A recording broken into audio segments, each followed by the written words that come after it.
சமீபத்தில் நடிகர் மோகன்லால் மலையாள மனோரமா பத்திரிகைக்கு ஒரு பேட்டி ஒன்று கொடுத்திருந்தாரு. அந்த பேட்டியில் சூப்பர் ஸ்டார் ரஜினிகாந்த் அவர்களை பற்றிய சில முக்கியமான விஷயங்களையும் பேசியிருந்தார். அவர் இந்த விஷயத்தை பேசியதை பார்க்கும்போது தலைவர் ரஜினிகாந்த் அவர்களுடைய ரசிகராக இருந்து அவர் இதை பேசியிருக்காரு அப்படின்னு தான் தோணுது. ஏன்னா நிறைய ரசிகர்களுடைய மனநிலையும் இப்படி தான் இருக்குது.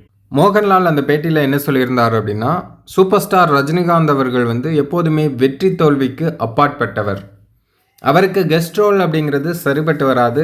ஏன்னா அவருடைய ரசிகர்கள் அதை ஏற்றுக்க மாட்டாங்க. சூப்பர் ஸ்டார் ரஜினிகாந்த் அவர்கள் சாதாரண ஒரு நடிகர் அப்படிங்கிற அந்தஸ்தை தாண்டியவங்க. அதனால் அவங்கள ஓரிரு காட்சிகளில் நடிக்கிறத ரசிகர்களும் விரும்ப மாட்டாங்க, மக்களும் விரும்ப மாட்டாங்க. என்னை போன்ற நடிகர்களுக்கெல்லாம் அது ஒரு பொருட்டே கிடையாது. எந்த ரோல்னாலும் நான் பண்ணுவேன். திடீர்னு கெஸ்ட் ரோல் பண்ணுவேன், நாயகனாகவும் வருவேன், அல்லது 2-3 கதாநாயகர்களில் ஒருவனாக கூட வருவேன். மம்முட்டியும் கூட அப்படி தான். கதப்பறையும் போல் வெற்றி பெற அதுவும் ஒரு காரணம். இதெல்லாம் கேரளாவில் சகஜம்.